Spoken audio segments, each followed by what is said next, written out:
Togepi, the Spike Ball Pokemon, is a second generation Pokemon first seen in Pokemon Gold and Silver. It was a normal type until Gen 6 where it became a fairy type. Togepi has a fast leveling up rate, so it levels up fast. Its anime debut was episode 50 of the original series, Who Gets to Keep Togepi? And Togepi is based on an animal hatching from an egg. Breeding and hatching eggs were new game mechanics in Generation 2, and Togepi was a means of showcasing those mechanics. Togekiss design draws inspiration from fairies, baby birds, and again eggs, and Togekiss, who wasn't available until Generation 4, is also inspired by fairies and birds, more specifically a dove. Toge in the Togepi line's name comes from Toge, meaning spike in Japanese, and P being a reference to Pio Pio, which is the onomatopoeia of a bird chirping, Tick from chick, which is a baby bird, and kiss. How a bird with no lips kisses someone, I have no idea. Togepi is available in a lot of games, so because I don't want the video to be overly long, I'm going to go over most of these fairly quickly. Until Gen 4, Togekiss wasn't available to you because it didn't exist yet. Togetic is as far as you'll get, and well, it sucks. Its stats are bad and its moveset is mediocre. Togepi really isn't worth using in any of these games, so let's just move on to when it actually is useful. While Togekiss is available to you in Pokemon Diamond and Pearl, it's only in the after game by catching a Togepi on Route 230 using the Poké Radar. Togekiss is a great Pokemon, but you won't be using it in the main game, so if you want a normal flying type, just use Staraptor instead. In Pokemon Platinum, the best girl gives you a Togepi egg after you defeat Team Galactic in Eterna City. The earliest you can get a shiny stone to evolve Togetic is at Route 210, using the dowsing machine, meaning you won't have one until after the 5th gym. Togekiss comes in handy throughout most of the game, mainly due to its large move pool of TMs. There are a lot of great TMs in Veilstone City at both the arcade and department store that Togekiss can learn, though this does mean that you'll have to spend a lot of money if you want to use Togekiss to its fullest. Togekiss is a great Pokemon that's definitely worth using in Pokemon Platinum.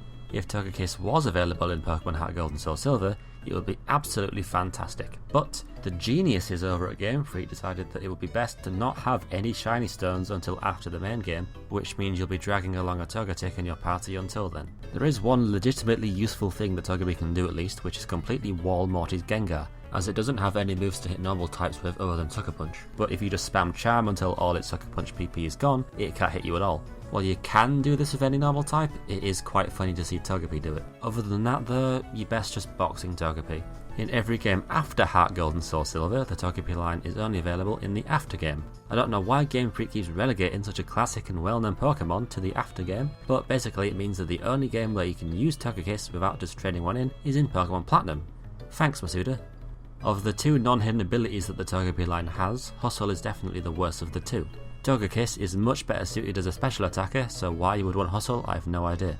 The only use you'll get out of it is if you're shiny hunting or just looking for a very specifically leveled Pokemon, as if Togepi is the first Pokemon in the party, you have a much better chance of encountering the higher leveled versions of that Pokemon in the wild. Serene Grace is a much better ability for Togekiss as it doubles the chances of additional effects. For example, Air Slash has a 30% chance to flinch, so with Serene Grace it now has a 60% chance to flinch. Pair that with Thunder Wave and it's next to impossible for your opponent to actually get a hit in, especially if you have a King's Rock, which boosts the chances of flinching your opponent even further. Its hidden ability Super Luck is also good, which you can get from a Fairy Friend Safari in Pokemon X and Y, but Serene Grace is just so damn great that it's overshadowed by it. Togekiss's stat total is 445, which is pretty high for a regular Pokemon. Its special attack and special defense are great, its regular defense is good, its HP and speed could be better, and its attack is pretty rubbish, which is why you don't want Hustle on it. These stats greatly aid what Togekiss wants to be, which is an anti-defense Pokemon. Togekiss's whole shtick is that it uses hacks to whittle down your opponent with flinching and paralysis. While you would want its speed to be higher since flinching only works if you go first, it's just high enough that it'll be going first if your opponent is paralysed. Pair that with one or two nasty plots and Togekiss will rip and tear right through any stally or defensive team. With enough setup throughout the battle, Togekiss can make for an amazing late game sweeper, and Togekiss can also work well as a bulky support Pokemon, paralysing your opponents and healing your team with moves like Wish and Heal Bell. However, Togekiss has a really unfortunate set of weaknesses. Being weak to rock means it'll take damage from Sneaky Pebbles every time it's sent in if they're on the field, and the majority of good attacking Pokemon carry rock, poison, electric or ice type coverage moves. Not only that, but Thunder Wave got nerfed in Generation 7, which in turn nerfed Togekiss. The current OU meta is really fast, and there isn't a lot of room for Pokemon that require some setup before they can get as good as you need them to be. These reasons and more are mainly why Togekiss is in UU, despite its potential to do great things. It does really well in UU though, and it's honestly a great place for it. It can switch into common threats like Hydreigon, Crocodile and Conkeldurr, and it can counter a lot of bulky Pokemon like Alomomola, Blissey and Gliscor if Togekiss has Heal Bell.